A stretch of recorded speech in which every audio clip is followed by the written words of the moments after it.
All right, guys, we got a 2004 Chevy Malibu LS in the shop today. And I'll tell you about it in a minute. Here's your part numbers. That's going to be for the driver's side control arm. And then the passenger side, well, that's the passenger side. Driver's side control arm is going to be that number right there. Okay. So we're doing some stuff on this car, short history on why it's here. Customer states that the steering wheel is making a thumping noise and they believe there's play in the wheel. So the person that they bought the car from, who works on transmissions, said the steering rack was bad. I got it in the shop yesterday, took a look at it, and realized the steering rack is not bad. As I will demonstrate right here, I'm turning the steering wheel and we're getting movement down there. Okay, see, same amount of movement up here as there is down there. If a steering rack ever goes bad, I will explain real quick how that works. If a steering rack goes bad, you will have no movement up in the front. It will grind like crazy because of the loss of fluid, because you will usually have a leak when you have a bad steering rack.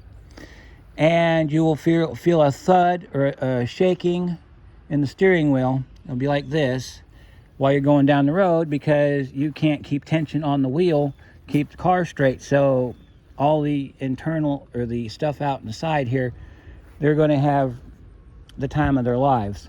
So I diagnosed the car. It's got bad tie rod ends. It needs a lower control arm on both sides and sway bar links. Customers provided all parts. So here's our control arm right here. Now get the CarQuest version, because I do believe the CarQuest version is going to have your replacement bolt and your grease fitting. This one's got the grease fitting already in it, so it looks like somebody had tried to install it. It does not have the bolt that goes through here for the ball joint. That bolt, according to GM, is a throwaway bolt. Here's our sway bar link number. I've had good luck with these. And here's our tie rod end. I've had good luck with these. So, according to GM, the cross bolt that holds the ball joint to the knuckle is a throwaway bolt. You're not to reuse it. I assume the reason for that is it's considered a torque to yield bolt. I did not get a new one with my kit, so I'm going to have to reuse the one that I've got. Now, one more thing. This control arm is a two-piece control arm. You have the main control arm, which is right here. Then you have the back bushing, which is right here. If you pull the main control arm out, which we're going to do here in a minute, and your bushing is still good, feel free to reuse it. Especially because the two bolts that hold these in can be a bit of a pain to get out. However, if the bushing is dry rotted or it comes apart when you pull the control arm out of it, then you want to go ahead and take these two bolts out, swap out that bushing. Okay? So let's get started. So we need to take the bolt out that holds the lower control arm to the steering knuckle, which is the ball joint, which is down here. You can't see it down there, but it's over here. I can probably show you over here better. See, there's our tie rod end. There's our bolt down there. It is right there. We need to take that bolt out. So I do believe it's a 16 millimeter bolt with a 15 millimeter head on it. So let's verify our sockets. Let's see, that's a 15 and it don't fit. Let's check the other side. Nope, does not fit. Okay. 16 on this side. Yep, it's good on that side. 16 on that side. Alright, so we're going to put the socket on our breaker bar. We're going to hold our breaker bar. We're going to get a 16 millimeter socket for our impact gun and an extension. And we're going to break that bolt loose. There we go. Unless we can pull it loose with our breaker bar.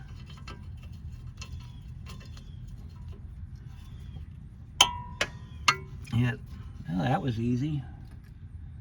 Let's see if I can find another socket that'll fit the other side.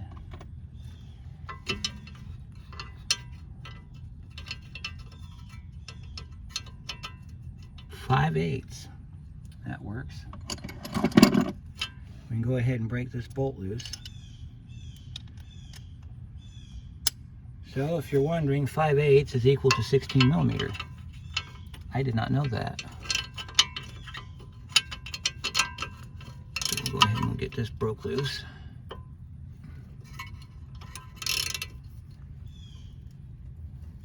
Oh my goodness.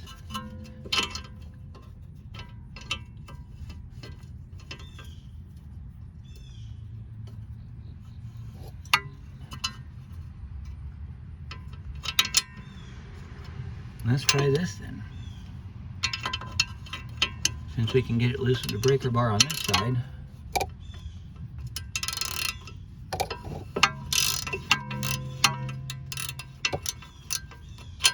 Alright, we'll get our nut off and then we'll spin it loose with the impact on the other side. Sometimes these tend to get stuck.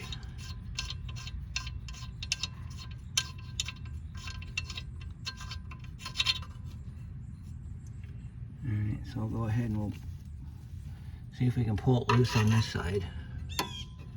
Get it to spin a little bit. Okay. On the back side and you pry it out like that. I used a trim tool to get that bolt out. Okay, so now we need to examine our bolt real quick. Bolt looks good. I'm going to go ahead and reuse it. It's not bent or warped. I will go ahead and reuse this bolt because I do not have one to replace it with. It is a 10.9 bolt, so it should be alright. We'll just make sure it doesn't have any wear on it before we put it back in. You might notice a white powder that comes out after you pull that bolt loose. That's just due to oxidation. It is not a big deal. Wouldn't be too concerned about it. Alright, so let's move our attentions to the back now. We've got to hit that bolt back there. This bolt, if I can get a socket up on it. Oh, it has a lock on the other side of it, so that's awful convenient. See if we can pull this piece of plastic back so I can get to that bolt.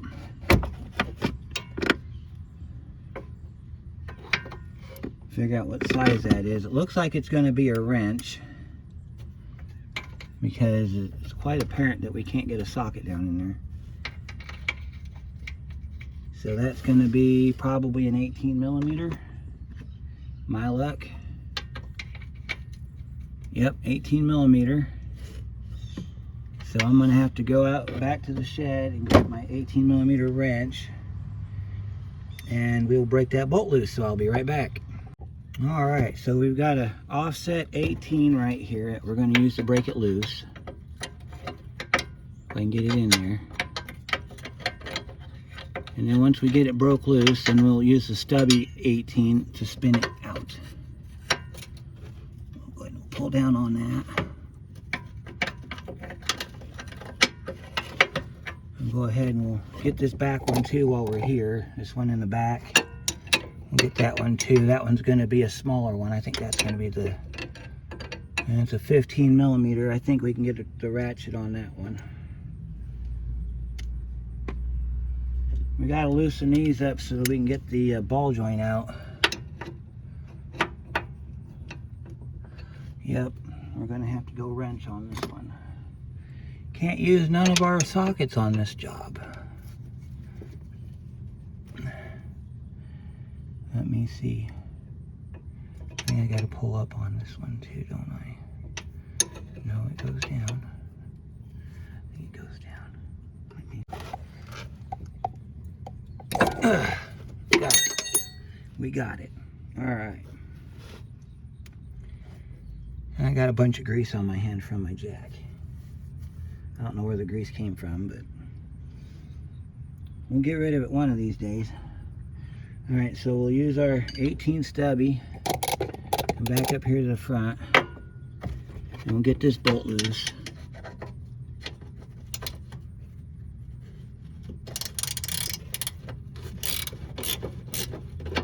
See, this nut has a keeper on the end of it, so it's kind of like a captured nut.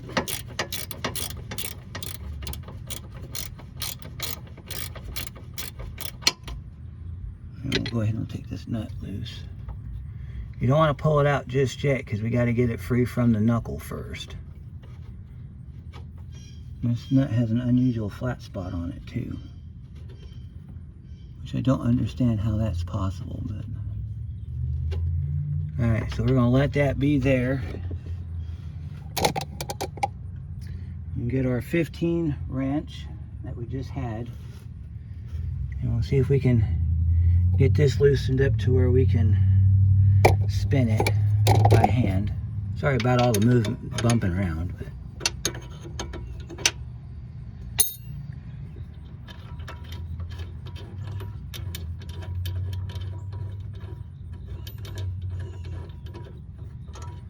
looks like this bushing is going to be okay, but we'll examine it once we get it out. If we have to take the bushing out, we have to reposition our floor jack so we can get our impact gun up in there. This bolt you can take all the way out. Set it to the side, leave it as it is. If it has a washer on it or not, you have to leave it as is. Alright, so now we're ready to take our ball joint out. So we're going to be down here now. We're going to take the ball joint out down here. So let me get the good old pickle fork in there on the front. Let's see if we can get this thing to pop loose. Grab our hammer and start beating on it.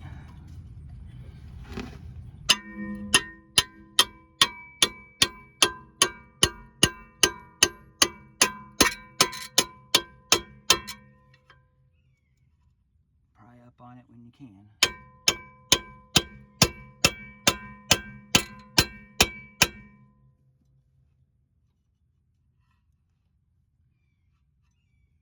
You want to move it around as much as possible.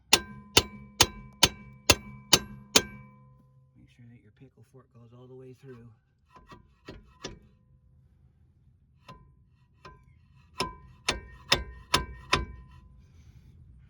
Alright. Looks like it's moving it. It's trying to. Alright, take your hammer and you smack down on it.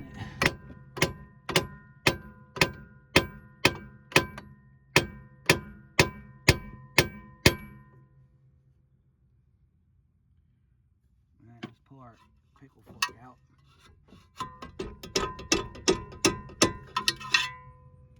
See where we're at on our joint. Yep, looks like we're out. Should be able just to smack that a little bit more and pop that joint out. There it is. Piece of cake. Now, try not to move your axle too much. I'm going to go ahead and get back in the top here. Get back in there and we're going to pull this bolt now. I think it's already free to come out.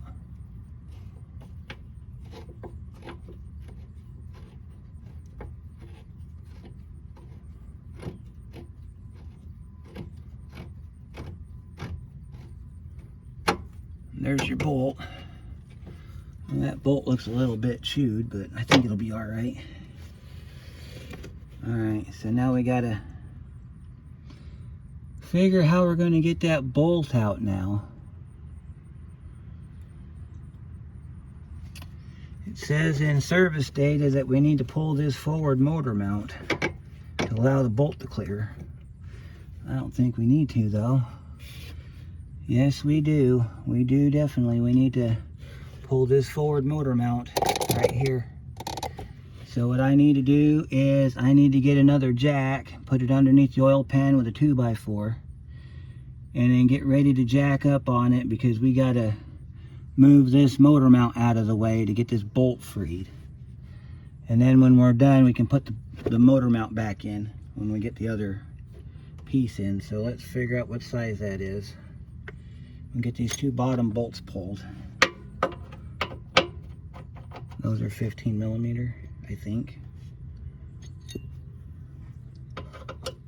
Yep, they're 15s. Let me go grab another jack and a 15 socket for my impact gun.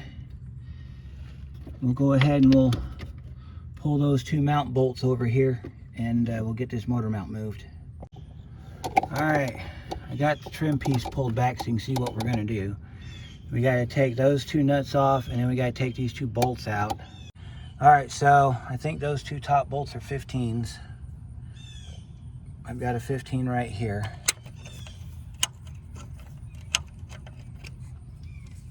They might be 16s. Nope, they're 15s. We'll go ahead and get these bolts broke free real quick. Yeah, let's get where I'm at, I'm over here. So let me get these nuts freed here. There's that one. I don't know why they would in the world they would do this, but yep, in service information it says on passenger side remove the motor mount, and that's just so this bolt can have room to get out. And then it says on the driver's side you have to take the transmission mount loose.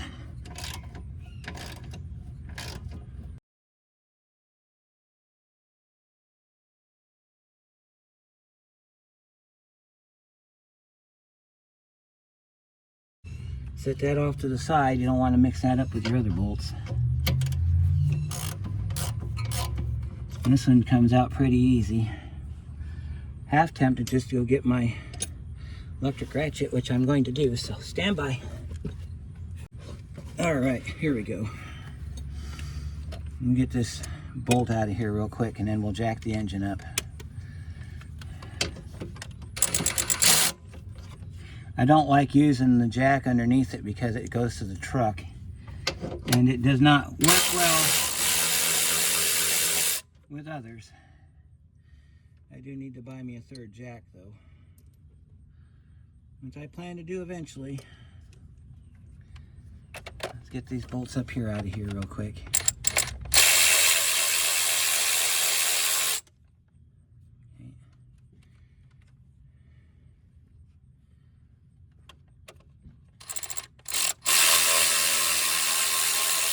That bothers me that these bolts aren't even very tight.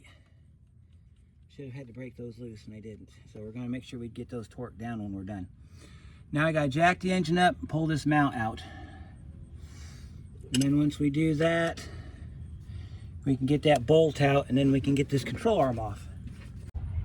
Alright, we got our mount high enough where we can pick it up and pull it out. So we're just going to lift up, get it past the mount spaces there, slide it forward. Just enough for this to happen. We got our bolt out. We don't have to take the mount all the way out, just far enough to where this thing will come loose. And then we grab it. All right, you want your crowbar for this job. Take your crowbar down in here, and you just want to lift up on it. Or, yep, lift up on it, get it out of the holder.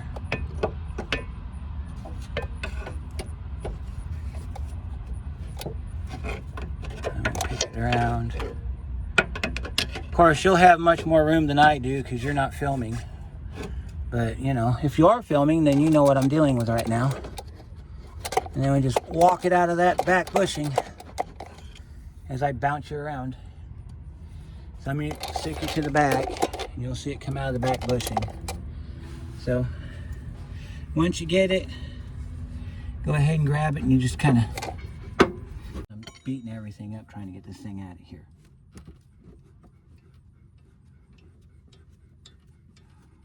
Come on. Looks like our bushing seems to be okay. It's still in one piece. It's not torn or nothing. So here's your control arm. This is what it looks like, and it's captivity here, or in its habitat here. And what you're looking for is this ball joint, which is going to be bad. This ball joint is bad. It's got a little bit of movement left in it, but not a whole lot. So we're going to go ahead and throw that out. Throw that over there. And I'm going to show you what your bushing should look like, if it's a good bushing. All right, so we're going to get you down inside here. All right, now take a look at this bushing. And what you're looking for is any kind of dry rot or splitting around the outside. This one looks really good. So we're going to have to, it wants to push it out the other side. So let's figure out what we got to do to get that off, and then we'll go ahead and pull that real quick. Didn't want to mess with that because those bolts can be stubborn. Let's see, I got a 15 right here. Let's see, that looks more like a 17. Let me see what my closed end wrench tells me. It's not a 16, so let's see if it's an 18. It's an 18. Yes, I think it is. Yeah, it's an 18 on the bolt. So I wonder if it's an 18 on the, or 18 on the nut, but is it an 18 on the bolt? Yeah, it's an 18 on the bolt too. All right, we're gonna have to break those loose with the gun. These are gonna have to be tightened up when we get done. So let's go ahead and take this off real quick. There's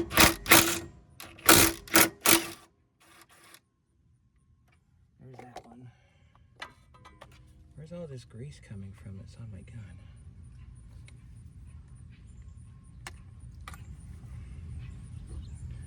All right, there's that bolt.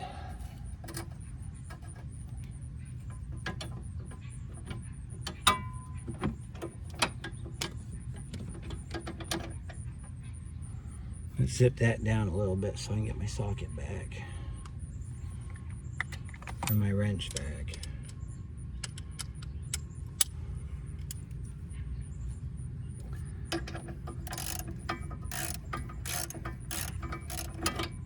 There we go. Get this nut off. And we'll take this one out.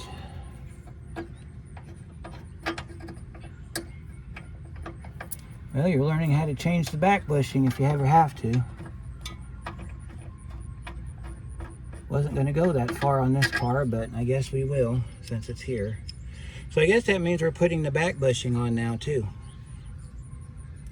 All right, set your back bushing bolts off to the side.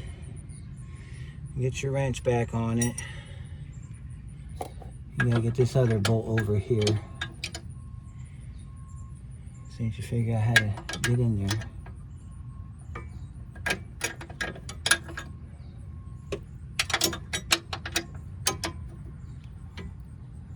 Alright, there's that one set. We can go ahead and get that one loose with the gun.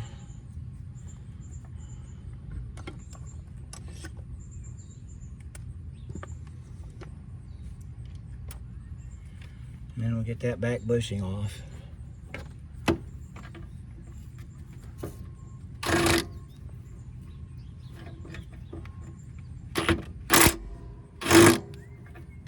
And let me see if I can get it with the ratchet, because it's jack's in the way. Corner of the jack is right up near where that bolt is, and I didn't think about changing it out, so I didn't.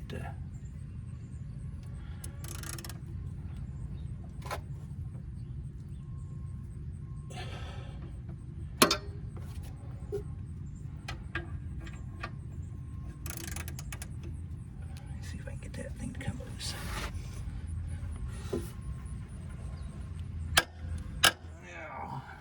That thing's on there good too.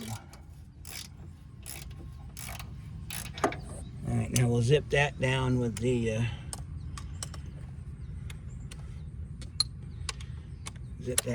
my electric gun here, since it'll fit.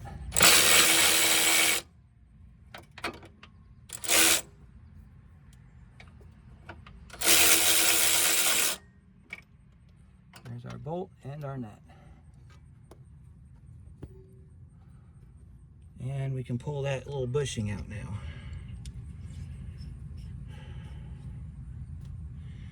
Alright. There's your little bushing. See, I was trying to push it out the back. So I guess while we're here, we might as well put the new bushing in it. We're going to go ahead and just put the pieces together like this. And then we're going to take clean out our hole here, get all of our crap out of here. And then we'll sit this up in here like that.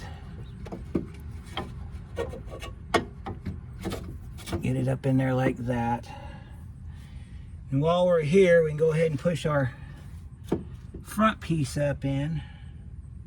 Find our bolt that came out of there.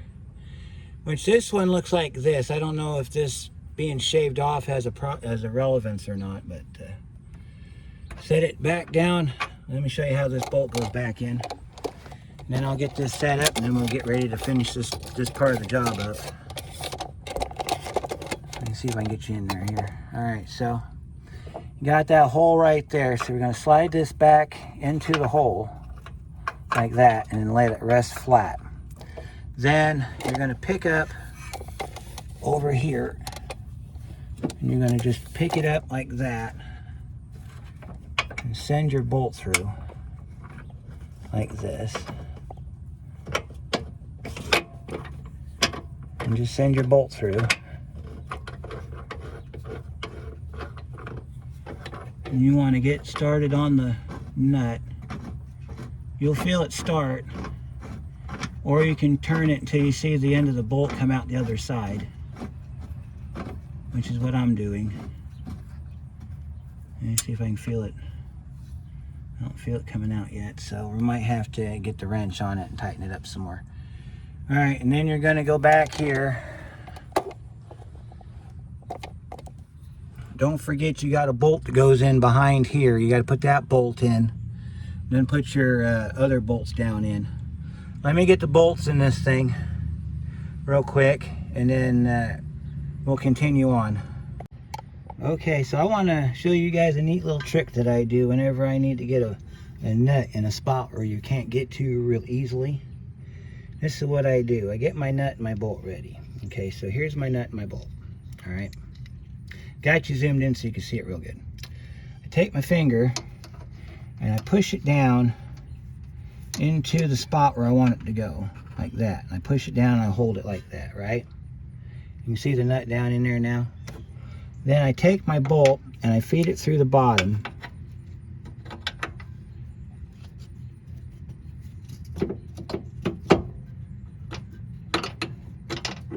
Alright, there you go. Feed it through the bottom until it comes out top. You see how it popped the bolt, the top popped up the nut? I take my finger and I hold the nut in place and I put some threads in it, like that. Then I let the bolt drop, and there's your nut, ready to go. Then we find out what socket that, or what size that was. I think those were 18s. Yeah, those were 18s, and we go ahead and we get those tightened up with our electric ratchet.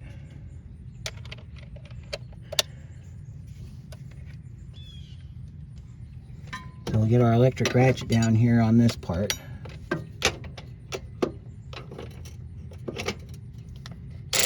When you can spin it, then you're good to go.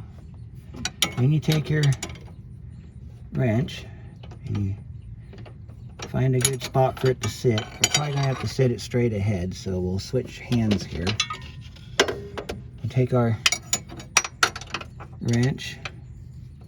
If you have a straight combination wrench, that probably works best in this type of job, but I grabbed my distributor wrench, so you know, it's okay. It's also called an offset wrench too, so we'll just work with that for the moment.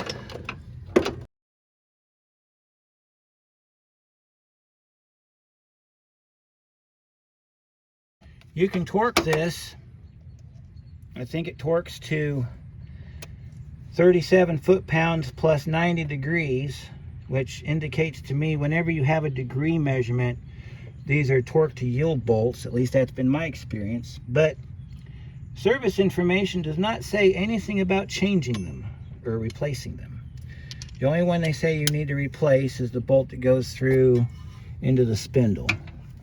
So I don't know what the deal is with that, but we're gonna just go ahead and we're just gonna tighten it back up like that, because our electric ratchet has a breakaway of 60 foot-pounds. So if you let that go all the way till it stops and it starts to rip your hand off, that's 60 foot-pounds. At least that's what they say. So I'll go ahead and get this one installed up here like this.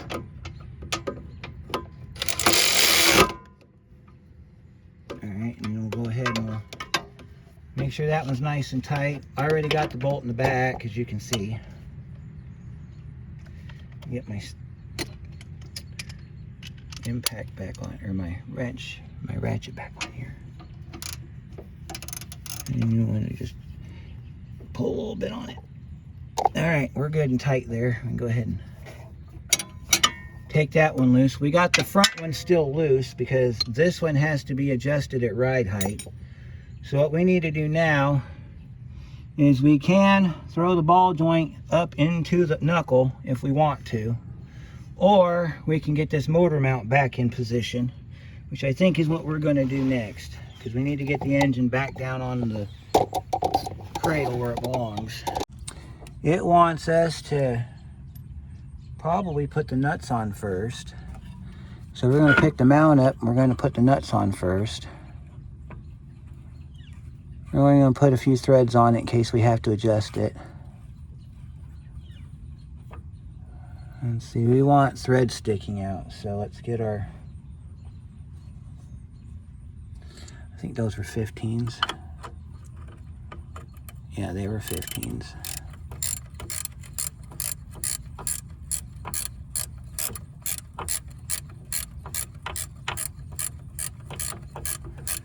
I like to put these on as level threads. See, that's level thread right there. And that way you got room for it to wiggle if you need it to wiggle, which we always want it to wiggle.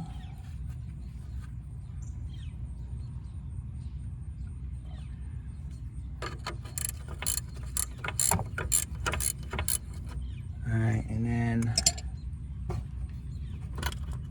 we want to make sure we got free movement. And then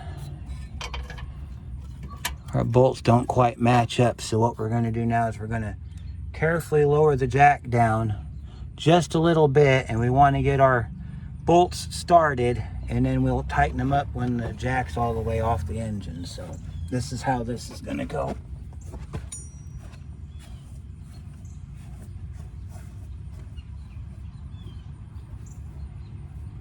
Alright, here we go, folks. You want to get yourself in a position where you can see that mount too, because you don't want to miss your target. And it's easy to do.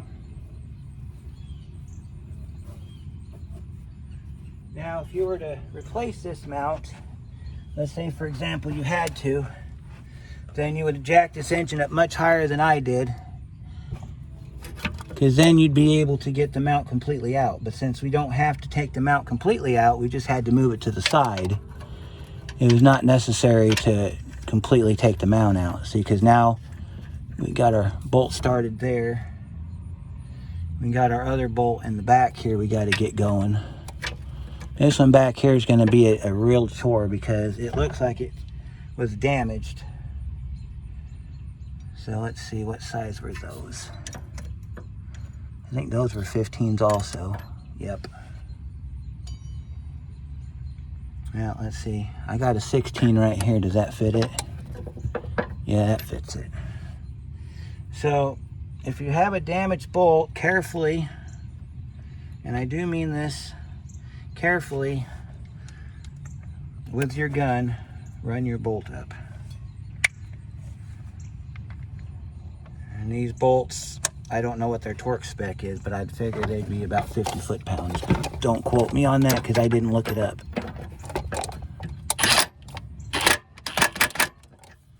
Now we're going to switch this out to the small gun because it fits better.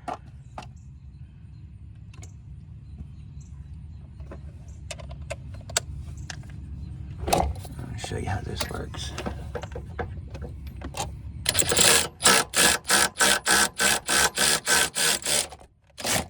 Oh, sorry about that, guys. Didn't mean to beat you up like that. Again, I'm sorry. I'm terribly sorry. Okay, now we can go ahead and lower our jack down all the way because now it's going to flatten down on top of that mount. We need to get those two bolts tightened up. Then we can get our ball joint put in and start buttoning this process up. And then driver's side's the same way, except on that bushing in the back, I think there's a transmission mount you got to take out. We can do a driver's side one too, being that they're so dissimilar. Set our jack down nice and gentle. Pull our jack out. Alright, and then of course we got to put the plastic back up and everything else that we need to do on this car. So we'll go ahead and we'll spin those nuts down. I'll go ahead and do that off camera and I'll be back in a minute. Alright, I got everything except for that bolt tightened up. I'm trying my best to get you the best camera view possible for this part. You can see this hole right down here. That's where we're putting this at. So we gotta pick this up and we're gonna shove this into this hole over here. So we gotta pull our knuckle over. Probably gotta bend that up.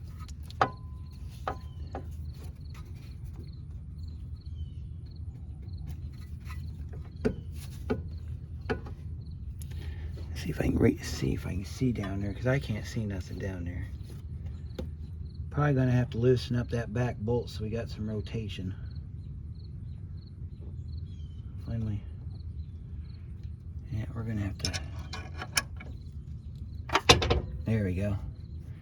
Got to have some rotation on this thing, otherwise it does not want to cooperate. Just like this plastic piece that keeps smacking the camera. Does not want to cooperate. Alright, so let me get my head under there so I can see the hole. And we'll get this thing installed. Alright, so your hole's down here at the bottom. You got to rotate this thing just ever so slightly and then push your control arm up into it. Your knuckle.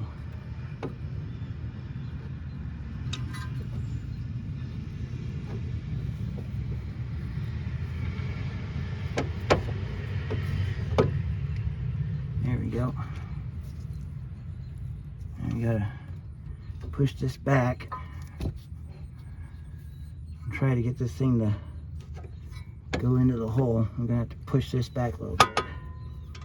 And this part's usually not that hard to do, but this axle wants to fight me.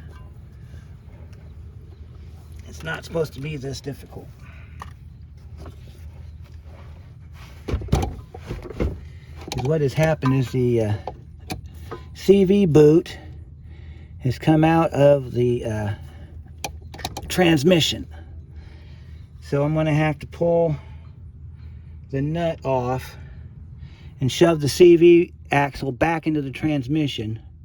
Normally it doesn't do that. Normally this thing just goes right in, but this one wants to fight me. So give me a minute to get this axle in position. I'll be right back. So it's getting dark. I got it put together. We had a bit of an incident, so I'll explain it briefly and then we'll end this video there. Okay, so we were getting ready to put the ball joint into the steering knuckle when the drive shaft decided it wanted to remove itself from the transmission. In true Ranger Auto fashion, we had our usual bit of problem because we can't have a job that actually goes textbook So took the nut off, took the brakes apart. I'm putting the brakes back on it right now. Pulled the spindle away from the drive shaft, tried to get it to push back in, and it may or may not be back in all the way. I really don't know. I have let the customer know that he's going to have his transmission guy who sold him the car verify that the axle's in all the way on the passenger side so that it'll be safe to drive. So I spent the better half of an hour trying to get my socket and this stupid nut freed from each other so that I could finish this job up before it got dark. Unfortunately, that did not happen because it's getting dark. I still have to do the rest of this side, and then tomorrow we're going to do the driver's side, which should go a lot smoother than this side did. So, in case you're confused, which if you are, I apologize. When you do the lower control arm, your axle is supposed to stay in, because all it does is when you drop the control arm down, like you've seen earlier in the video, everything's supposed to stay where it's positioned. Except on this car, it wanted to move. And in attempting to put it back, the axle moved with it. So we come up with a problem where I had to take it all back apart. So I'm going to end it here on the control arm video. We're going to do a video on sway bar link, which is going to be universal for left and right side because they're the same, and tie rod end, which will be the same for left and right as well. So you'll get 4 videos on this car, unless something else goes wrong, in which case we're going to have to do more, but I'm hoping that'll be the end of this one. So we'll see you on the next one.